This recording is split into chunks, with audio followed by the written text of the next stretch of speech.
আসসালামু আলাইকুম। আমি প্রফেসর শাহিন আক্তার বানু, দর্শন বিভাগ, ঢাকা কলেজ, ঢাকা।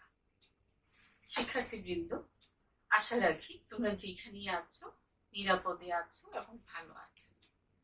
আমি আজ মাস্টার্স ফাইনাল ইয়ারের যে কোর্সটি পড়াবো সেটি হচ্ছে প্রয়োগবাদ ও মানবতাবাদ। তোমরা জানো যে এই কোর্সটির মানবতাবাদ অংশটি আমি পড়াই। আর এই কোর্সের যে দার্শনিকের বিভিন্ন বিষয় নিয়ে আমি আলোচনা করব তিনি হচ্ছেন এফসিএস শিলার, অর্থাৎ ফার্ডিন্যান্ড ক্যানিং স্কট শিলার। তোমাদের টেক্সট বইটি হচ্ছে স্টাডিজ ইন হিউম্যানিজম। শিক্ষার্থীবৃন্দ, আজ আমি এফসিএস শিলারের অধিবিদ্যা নিয়ে আলোচনা করব। তোমাদের নিশ্চয়ই মনে আছে আমরা যে প্রয়োগবাদ নিয়ে আলোচনা করছি সেই প্রয়োগবাদটি দর্শনের ইতিহাসের কোন প্রেক্ষাপটে আমরা পেয়েছিলাম। তোমাদের একটু মনে করিয়ে দিই, মধ্যযুগের যে গির্জাভিত্তিক অধিবিদ্যা সংক্রান্ত আলোচনা বা তত্ত্ব আলোচনা, সেগুলো থেকে মুক্ত হওয়ার জন্য একদল দার্শনিক উন্মুখ ছিলেন এবং তারা গ্রুপ ভিত্তিক ভাবে আলোচনা করছিলেন। সময়টি ছিল 1831-এর পর। 1831-এর পর ভাববাদের প্রতিক্রিয়া হিসাবে আমরা কিছু দর্শন জগতের গ্রুপ ভিত্তিক কিছু আন্দোলন বা মতাদর্শ পেয়েছিলাম, যার মধ্যে প্রয়োগবাদ ছিল অন্যতম। সর্বপ্রথম আমরা যাকে দার্শনিক হিসাবে প্রয়োগবাদী হিসাবে জানি তিনি হচ্ছেন সিএস পার্স। প্রয়োগবাদী 4জন দার্শনিকের মধ্যে 3জনই ছিলেন আমেরিকার এবং বাকি একজন এফসিএস শিলার ছিলেন স্কটল্যান্ডের। শিক্ষার্থীবৃন্দ, আমরা শিলারের অধিবিদ্যা নিয়ে আলোচনা করছি, কিন্তু তোমাদের নিশ্চয়ই একটি প্রশ্ন জেগেছে যে অধিবিদ্যার বিরোধিতা করে 1831-এর পর নতুন ধারার দর্শন আলোচনা বা যুগের সূচনা হয়েছে, সেখানে আবার কেন ঘুরে ফিরে অধিবিদ্যা? তোমাদের একটু বলে নেই, অধিবিদ্যার আলোচনা এই জন্য যে দার্শনিক কিন্তু একজন মানুষ, একজন দার্শনিক কিন্তু মানুষ, কাজী তার চিন্তা চেতনা জীবন দর্শনে তার সময়ের যে পারিপার্শ্বিক চিন্তা চেতনা সেগুলো কিন্তু তাকে প্রভাবিত করে। আমি প্রয়োগবাদের আরেকটি ক্লাসে তোমাদেরকে বলেছিলাম যে যদিও প্রয়োগবাদী অন্য সব দার্শনিকের সাথে খুব বেশি যোগাযোগ ছিল না, কিন্তু শিলারের সাথে উইলিয়াম জেমসের কিন্তু মোটামুটি একটি ভালো সম্পর্ক ছিল, যোগাযোগ ছিল, এবং বলা চলে উইলিয়াম জেমস দ্বারা এফসিএস শিলার প্রচন্ডভাবে বিভিন্ন যুক্তিতে প্রভাবিত হয়েছিলেন। তেমনি ভাবে এফসিএস শিলার প্রয়োগবাদী দার্শনিক উইলিয়াম জেমসের অধিবিদ্যা দ্বারাও প্রভাবিত হয়েছিলেন। এটি এই কারণে হয়েছিলেন যে সমসাময়িক চিন্তা চেতনা একটি মানুষকে, একজন দার্শনিককে কিন্তু প্রভাবিত করে, কাজে সেই প্রভাবকে কিন্তু শিলার ছিন্ন করতে পারেন। শিলারের পূর্বেকার দার্শনিক ব্রাডলির কথা তোমরা নিশ্চয়ই জানো। তার বিখ্যাত গ্রন্থ অ্যাপিয়ারেন্স অ্যান্ড রিয়ালিটি, এটি সে সময়ে একেবারে বাইবেলের মর্যাদা পেয়েছিল। এটিও কিন্তু একটি অধিবিদ্যা সংক্রান্ত আলোচনা, কিন্তু এর বিরোধিতা করে আবার তিনি জেমস দ্বারা প্রভাবিত হয়েছিলেন, জেমসের অধিবিদ্যা দ্বারা এবং সমকালীন কিছু অধিবৃত্তিক চিন্তা চেতনা দ্বারা। খেয়াল করে দেখো যে অধিবিদ্যা সংক্রান্ত আলোচনাটা কি। মূলত অধিবিদ্যা সংক্রান্ত আলোচনাটা হচ্ছে এই বাহ্য জগতের বাইরেও কৌতূহলী মন, মানুষের মনন কি করতে চায়, বাহ্য জগতের বাইরে আরো কোনো জগৎ আছে কিনা বা এই জগতের পরে আরো কোনো জগৎ আছে কিনা, কিংবা এই জগৎ থেকে এলো, এই যে দেখা যাচ্ছে জগৎ আবার কোথায় যাবে, এই সব কিছু আলোচনা এবং এই জগতের বাইরে আরো কোনো জগৎ আছে কিনা, বা ঈশ্বর আত্মা অমরত্ব কার্যকারণগুলো কিভাবে তার কাজ করছে, এই সব কিছু নিয়েই আলোচনা হচ্ছে অধিবিদ্যা। সেগুলো তোমরা জানো। তাহলে আমরা এখন আলোচনায় দেখব যে শিলার তার অধিবিদ্যায় কিভাবে এই জগৎ এবং জগতের বিভিন্ন বিষয়কে ব্যাখ্যা করেছে। শিলারের অধিবিদ্যা সংক্রান্ত আলোচনা মোটামুটি ব্যাপক, কিন্তু তারপরও সেই অধিবিদ্যার চম্পক আলোচনার কিছু অংশ আমি তুলে এনেছি এই হোয়াইট বোর্ডে। হোয়াইট বোর্ডের বিষয়টি আলোচনার আগে আমি একটু সামান্য বলিনি যে শিলারের প্রথম দিককার একটি লেখা 1891 সালে প্রকাশিত হয়। বইটির নাম হচ্ছে রিডলস অফ দ্য স্পিংস। এইটি হচ্ছে শিলারের অধিবিদ্যা সংক্রান্ত একটি গ্রন্থ, যেখানে তিনি অধিবিদ্যার বিষয়ে আলোচনা করেছেন। অধিবিদ্যার বিষয়টিকে তিনি কিভাবে ব্যাখ্যা করেন সেই বিষয়টি আসো আমরা সময় নষ্ট না করে হোয়াইট বোর্ডে দেখি। খেয়াল করো, শিলারের মতে অধিবিদ্যা বিজ্ঞানও নয়, অতিবিজ্ঞানও নয়। তার মানে কি, অধিবিদ্যাকে তিনি বিজ্ঞানও বলেন না এবং অতিবিজ্ঞান হিসেবেও তিনি গ্রহণ করেন না। কিন্তু এখানে দেখো বক্তব্যটা কি, বরং বিশেষ বিজ্ঞান সমূহের সমন্বয়কারী এবং সামঞ্জস্যকারী একটি বিষয়। অর্থাৎ অধিবিদ্যার বিরোধিতা করলেও তিনি কিন্তু অধিবিদ্যার প্রভাব থেকে বা অধিবিদ্যার আলোচনা থেকে নিজেকে বিচ্ছিন্ন করতে পারেননি। তিনি অধিবিদ্যাকে বিজ্ঞান হিসাবেও গ্রহণ করেন না, অতিবিজ্ঞান হিসাবেও গ্রহণ করেন না, কিন্তু এটা হচ্ছে কতগুলো বিশেষ বিজ্ঞানের একটি সামঞ্জস্যকারী বা সমন্বয়কারী একটি বিষয়। খেয়াল করো, অধিবিদ্যার বিশেষ কোনো বিষয়বস্তু নেই। অধিবিদ্যা যে কোনো একটি বিশেষ বিষয়, বিশেষ মানে কি, আমরা যখন বিজ্ঞানকে সংজ্ঞায়িত করি তখন আমরা বলি বিজ্ঞান মানে হচ্ছে বিশেষ জ্ঞান। অর্থাৎ বিজ্ঞান কোন একটি বিশেষ বিষয়কে নিয়ে পূর্ণাঙ্গ একটি আলোচনা করতে চায় এবং শুধু করতে চায় না, সেখান থেকে একটি সিদ্ধান্ত আমাদেরকে দিয়ে থাকে। কিন্তু অধিবিদ্যার এমন কোন বিশেষ বিষয় নেই। অধিবিদ্যার বিষয় হচ্ছে উন্মুক্ত, অসংখ্য। আসো দেখি, অধিবিদ্যার বিশেষ কোনো বিষয়বস্তু নেই। বিজ্ঞানের পরিমণ্ডলে মতানৈক্য রয়েছে, আছে এর বহির্ভূত এলাকা। অর্থাৎ বিজ্ঞান যেটুকু পর্যন্ত যেতে পারে সেটুকুর মধ্যে আলোচনার কিন্তু একটি মত পার্থক্য আমরা বিভিন্ন সময় লক্ষ্য করি। এই পৃথিবীকে নিয়ে দেখো, কেউ বলছেন যে পৃথিবী স্থির, আবার কেউ বলছেন যে না, পৃথিবী মুভ করছে, পৃথিবী ঘুরছে। এরকম মতানৈক্য আছে। বিজ্ঞানের পরিমণ্ডলে মতানৈক্য রয়েছে, আছে এর বহির্ভূত এলাকা। বিজ্ঞানের বাইরেও একটি এলাকা আছে। আমরা কিন্তু শিলারের অধিবিদ্যার জগতে প্রবেশ করতে যাচ্ছি। তার মানে বিজ্ঞান যে এরিয়া পর্যন্ত আলোচনা করে তার পরিমণ্ডলের বাইরেও কিছু পরিমণ্ডল বা এরিয়ার কথা আমরা দার্শনিক শিলারের কাছ থেকে পাই।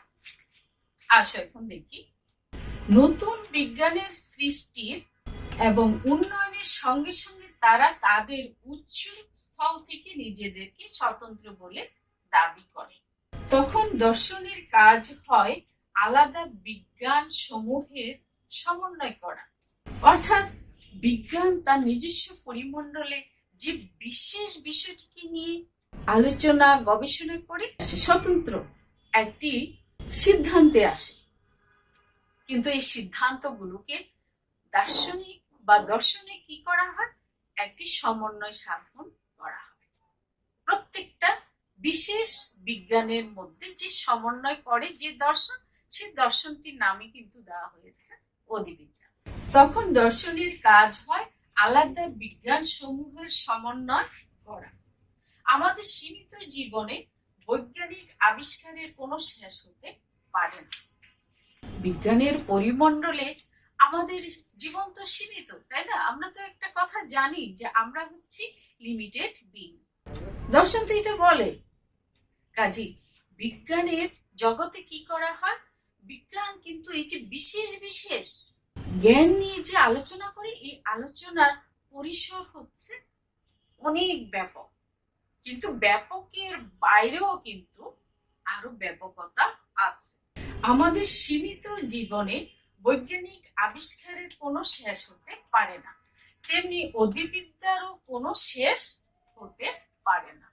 অর্থাৎ বিজ্ঞানের যতটুকু সীমা শেষ, তারপরের সীমায় অধিবিদ্যাও তার ক্ষেত্র প্রসার করে।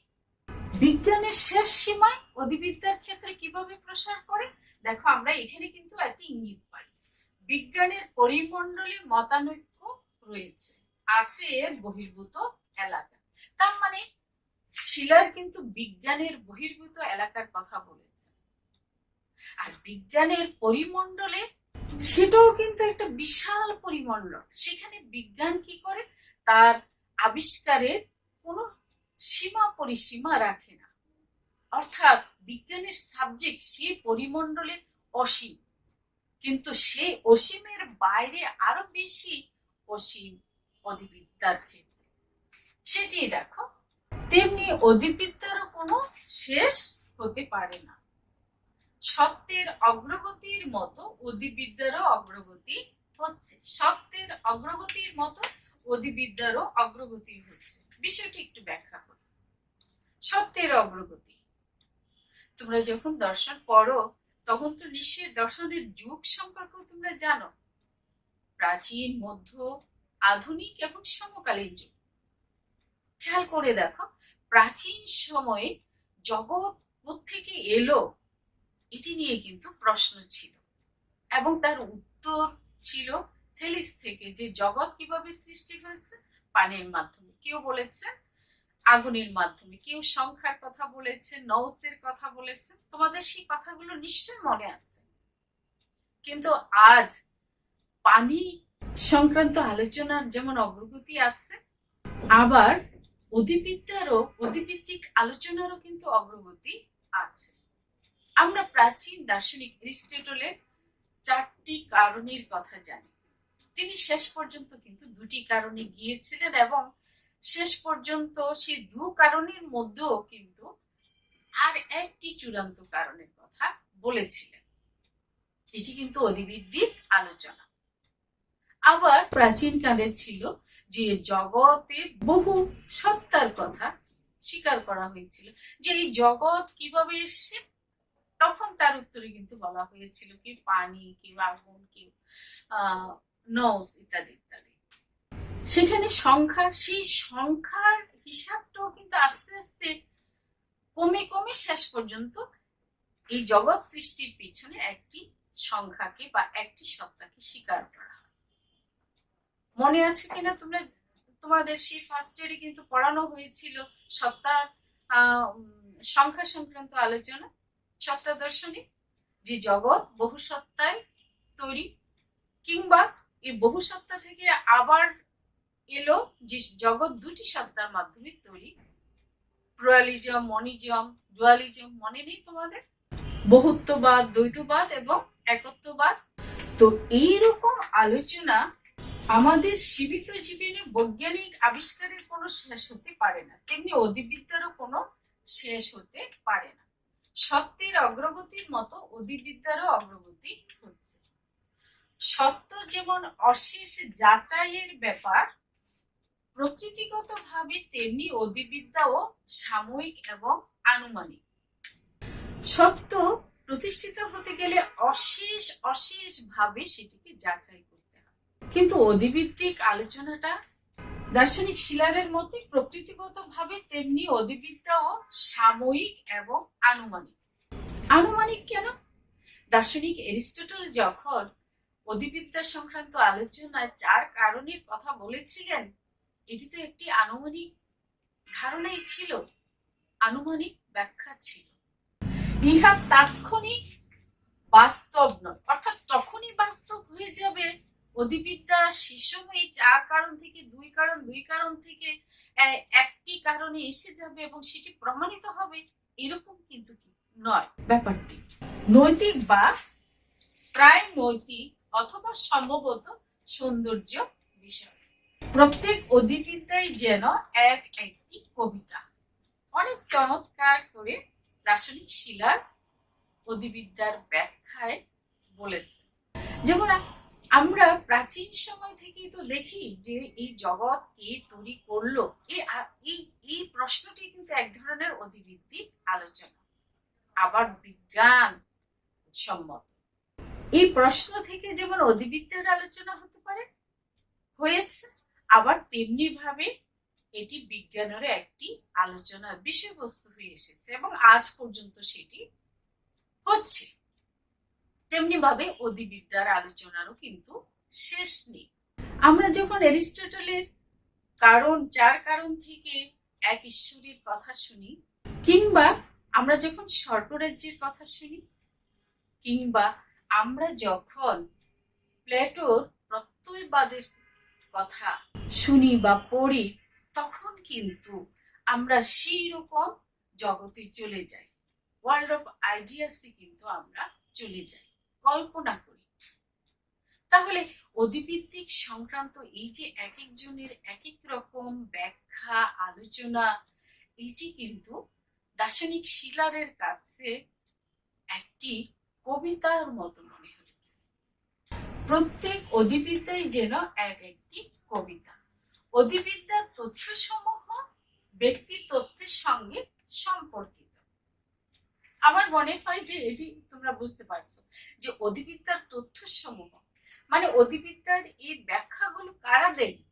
এই বিশ্ব জগতে এখনো আমরা যেসব ধর্মতাত্ত্বিক বিশ্বাস বা আলোচনাগুলো পেয়ে থাকি, এগুলোর কিন্তু ধরা হয়, যদিও সমালোচনা আছে, ধরা হয় এগুলো হচ্ছে ব্যক্তির সাথে সম্পর্ক। আমরা যখন দার্শনিকদের এই তত্ত্বগুলো আলোচনা শুনি, কিংবা সিটি অফ গডের যে বর্ণনা দেখি বা শুনি, এগুলো কিন্তু আলাদা কোনো ঐশ্বরিক কোনো ব্যাখ্যা নয়। এগুলো কিন্তু প্রকৃতি রাজ্য সংক্রান্ত বা পরকাল সংক্রান্ত বা অতীন্দ্রিয় সত্তা সম্পর্কে ব্যক্তির ব্যক্তিগত ব্যাখ্যা। শিলারের অধিবিদ্যা কিন্তু বেশ সহজ, যদি তোমরা সেটিকে বোঝার চেষ্টা করো। যেহেতু মানুষ তাদের সৃষ্টি করে, তারা ব্যক্তিত্বের মানসিক বিশেষত্ব এবং মেজাজের সঙ্গে সংশ্লিষ্ট। যে ব্যাখ্যাটাই আসুক অধিবিদ্যা সংক্রান্ত আলোচনা, সেটি কিন্তু সে ব্যক্তির মেজাজ, সে ব্যক্তির চিন্তার গভীরতা এবং তার দূরদর্শিতা, এসব কিছু কিন্তু সেই আলোচনার মধ্যে থাকে। এই কথাটি দার্শনিক শিলার এখানে বলেছে। প্রতিদ্বন্দ্বী অধিবিদ্যার মধ্যে ভিন্নতা নিছক তত্ত্বগত নয়, ব্যক্তিগত অর্জন। অর্থাৎ এক একজনের অধিবিদ্যা সংক্রান্ত আলোচনা আরেকজনের অধিবিদ্যা সংক্রান্ত আলোচনা থেকে ভিন্নতা থাকতে পারে, এটি তত্ত্বগত নয়, ব্যক্তিগত অর্জন। যেমন আমরা প্রাচীন দর্শনে অধিবিদ্যা সংক্রান্ত যে আলোচনা দেখি, সেটি মধ্যযুগে আবার ভিন্নতা পায়, আবার মধ্যযুগ থেকে সেটি আধুনিক, এবং আধুনিক থেকে এই যে সমকালীন যুগেও আমরা অধিবিদ্যার আলোচনা দেখতে পাই, সেগুলো কিন্তু ব্যক্তিগত অর্জন।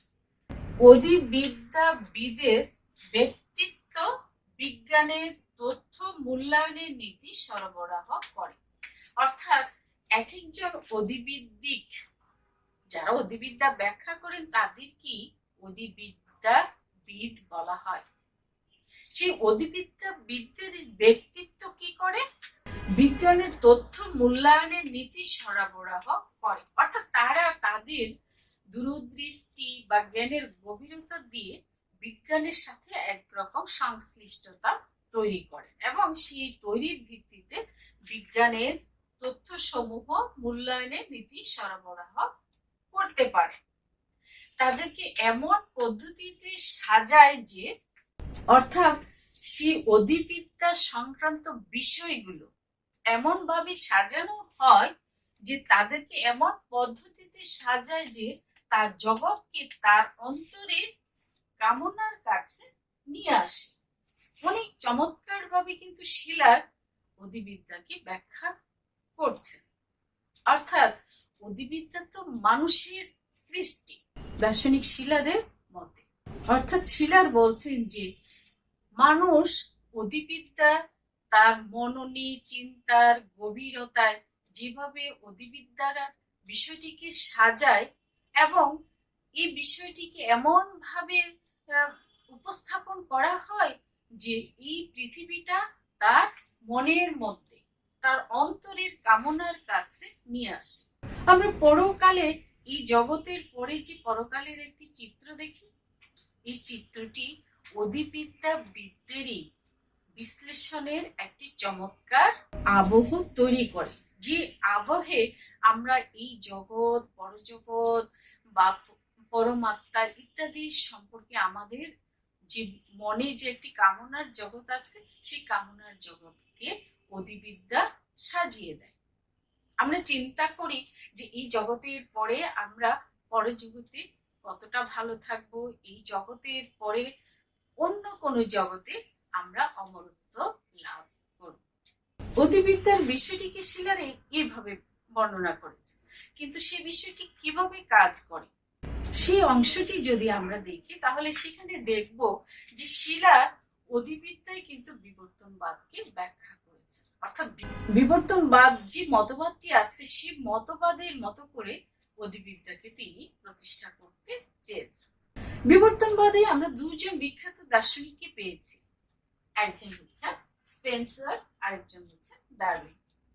আমরা তো জানি যে বিবর্তনের ব্যাখ্যায় স্পেন্সার বলেছেন বিবর্তন হচ্ছে সরল থেকে জটিলে যায়। অর্থাৎ এই বিশ্ব জগৎ এমন একটি বিষয়, এমন একটি সত্তা যা ক্রমে সরল থেকে জটিলে অগ্রসর হচ্ছে। আবার আমরা ডারউইনকে দেখি, তিনি বিচ্ছিন্নকরণ ও প্রাকৃতিক নির্বাচনের প্রতিক্রিয়া যৌথ প্রক্রিয়ায় জৈবিক নতুনত্ব সৃষ্টির কথা বলে। এই যে বিবর্তন প্রক্রিয়ায় জগৎ অতীত থেকে বর্তমানে, বর্তমান থেকে ভবিষ্যতের দিকে ধাবিত হচ্ছে, আমরা জানি যে বিবর্তন সংক্রান্ত মতবাদটি কিন্তু হচ্ছে ঈশ্বরের অস্তিত্ববিহীন একটি মতবাদ। কিন্তু তারপরও অন্ধভাবে জগৎ চলার ক্ষেত্রেও স্পেন্সার জটিল প্রক্রিয়াকে বলেছেন বিবর্তনের মূল শক্তি, আর ডারউইন বলেছেন জৈবিক নতুনত্ব। খেয়াল করে দেখো, স্পেন্সার যেখানে বিবর্তন প্রক্রিয়াকে জটিল হিসাবে, অন্ধ হিসাবে ব্যাখ্যা করেছেন, ডারউইন যেখানে জৈবিক নতুনত্ব ব্যাখ্যা করেছেন, সেখানে কিন্তু দার্শনিক শিলার হিউলকে আকারহীন বস্তু, আদি বিশৃঙ্খলা, অনির্ধারিত শর্তহীন সত্য এইভাবে ব্যাখ্যা করেছেন। অর্থাৎ অধিবিদ্যায় তিনি অতি সত্তা হিসাবে, হিউল এটার অর্থ হচ্ছে, দেখো গ্রিক শব্দ হিউল HULE, এটার বাংলা হচ্ছে জড়। এটার ব্যাখ্যায় তিনি বলেছেন এই জড়টা হচ্ছে এমন যা আকারহীন বস্তু, মানে এটি হচ্ছে এমন একটি বস্তু যার কোনো আকার নেই। আবার এটিকে আদি বিশৃঙ্খলা বলা চলে, অনির্ধারিত শর্তহীন সত্য, অর্থাৎ শর্তযুক্ত না, মানে তোমাকে এখানে শর্তহীন ভাবে, যেটাকে অন্ধবিশ্বাস বলা চলে, শর্তহীন সত্য হিসাবে এই জড় পদার্থটাকে বিশ্বাস করতে হবে। তাহলে এই জগৎ এবং জগতের বাইরে দার্শনিক শিলার এই হিউল নামক জড় বস্তুকে, জড় বস্তুর অস্তিত্বকে স্বীকার করেন, যে জড় বস্তুটি নিজেই আকারহীন বস্তু, আদি বিশৃঙ্খলা, এবং এটি সর্বমর্মবাদ বা আদিম জড়বাদ হিসাবে দার্শনিক শিলার একে চিহ্নিত করেন। বিষয়টি আরেকটু ক্লিয়ার করি। বিবর্তনবাদী স্পেন্সার যেখানে বিবর্তন প্রক্রিয়াকে সরল থেকে জটিল, ডারউইন বিচ্ছিন্নকরণ ও প্রাকৃতিক নির্বাচনের মাধ্যমে জৈবিক নতুনত্ব আবিষ্কার করার কথা বলে, সেখানে দার্শনিক শিলার এই হিউলকে বা জড় পদার্থকে জগৎ প্রক্রিয়ায় আদি সত্তা হিসাবে চিহ্নিত করেন, এবং শুধু চিহ্নিত করেন না, এটিকে ব্যাখ্যা করেছেন তিনি আদি বিশৃঙ্খলা, অনির্ধারিত শর্তহীন সত্য, সর্বমনবাদ, আদিম জড়বাদ হিসাবে। আমি এইখানে বিষয়টা একটুখানি লিখে নিয়েছি যে এই বিষয়টা কিভাবে কাজ করে। বর্তমান প্রেক্ষাপটে, অর্থাৎ এই যে পৃথিবী দেখা যাচ্ছে, এই পৃথিবীটা অন্তরালে বা এই বাহ্য জগৎকে দার্শনিক শিলার কিভাবে দেখে। এখন পৃথিবীটাকে আমরা যেভাবে দেখি, তাতে একে আমাদের জীবনের আকাঙ্ক্ষার প্রতিচ্ছবি মনে করা যেতে পারে, জৈবিক নতুনত্ব হিসাবে দেখা যেতে পারে, বা সরল থেকে জটিল হিসাবে একে দেখা যেতে পারে। বাহ্য জগতের বাস্তবতায় বিশ্বাস অভিজ্ঞতার কোনো মূল তথ্য নয়, বরং এক ধরনের নির্বাচনের ফল। আমরা এই যে জগৎটা দেখছি, এটি হচ্ছে এক ধরনের নির্বাচনের ফল। এ দিয়ে আমাদের সম্পর্কীয় বিশৃঙ্খলাকে শৃঙ্খলায় নিয়ে আসে, অর্থাৎ এটাকে অধিবিদ্যাবিদদের আলোচনার মাধ্যমে আমরা যে এই যে বিশ্ব জগৎটা দেখি, এই বিশ্ব জগতের মধ্যে আমরা নিজেরাই এক ধরনের শৃঙ্খলা আনয়ন করি, বিশৃঙ্খলাকে শৃঙ্খলায় নিয়ে আসি। আমাদের অস্তিত্বের পূর্বের এক বাস্তব জগতে আমরা বিশ্বাস করি, অর্থাৎ আমরা এই যে জগতে আছি, অস্তিত্বশীল আছি, আমরা কিন্তু সবসময় মনে করি যে এই জগতের আগেও আমাদের কোনো এক জগৎ ছিল, কোনো এক জায়গায় আমাদের সৃষ্টি ছিল। খুবই গুরুত্বপূর্ণ কথা। আমাদের অস্তিত্বের পূর্বের এক বাস্তব জগতে আমরা বিশ্বাস করি, কারণ আমরা মনে করি আমাদের এই প্রক্রিয়ায় অংশগ্রহণের বেশ আগেই এর সৃষ্টি হয়েছে। অর্থাৎ আমরা সবসময় মনে করি যে এই যে বিশ্ব জগৎটা আমরা দেখি, তার অনেক অনেক পূর্বে এই বিশ্ব জগতের সৃষ্টি হয়েছে। আর এই সৃষ্টিটাকে ব্যাখ্যা করার জন্য আমরা বিবর্তনবাদী স্পেন্সার ডারউইনের ব্যাখ্যাকে দেখি, আর সেখানে আমরা দার্শনিক শিলারের হিউয়েলের জড় বস্তুকে দেখি, যেটি আকারহীন।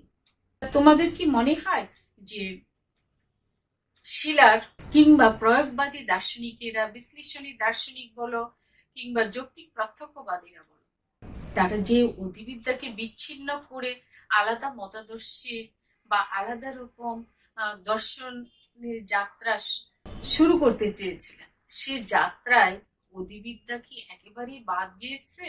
না, তাদের আলোচনায় কোনো না কোনো ভাবে অধিবিদ্যা এসেছে, বর্জনের মাধ্যমেই হোক, গ্রহণের মাধ্যমেই হোক, কিংবা সমন্বয়ের মাধ্যমেই হোক। তো শিক্ষার্থীরা, এই হচ্ছে দার্শনিক শিলারের অধিবিদ্যা সংক্রান্ত আলোচনা। তবে মনে রাখবে, দার্শনিক শিলারের এই অধিবিদ্যার আলোচনায় উইলিয়াম জেমসের অধিবিদ্যা সংক্রান্ত আলোচনার প্রভাব আছে। তিনি অধিবিদ্যাকে সম্পূর্ণরূপে বর্জন করতে পারেনি। তিনি ধর্ম মতের বিরোধী এই অর্থে যে ধর্ম মত মানুষের তৈরি, তবে সেই ধর্মমত যদি মানুষের কল্যাণে আসে, তবে সেটিকে গ্রহণের পক্ষে, যেটি উইলিয়াম জেমস বলেছিলেন। তো এই হচ্ছে দার্শনিক শিলারের অধিবিদ্যা, যেটি মানুষ তৈরি করে, এবং এই অধিবিদ্যার কোনো সীমিত এরিয়া নেই। বিজ্ঞানেরও পরে, বিজ্ঞানের চেয়েও আরো বেশি বেশি এরিয়া অধিবিদ্যার জগৎ, যে জগতে মানুষ তার নিজের মনে এক একটি কবিতার মতো অধিবিদ্যাকে রচনা করে। তোমরা যেখানেই থাকো, ভালো থাকো, নিরাপদে থাকো। আল্লাহ হাফেজ।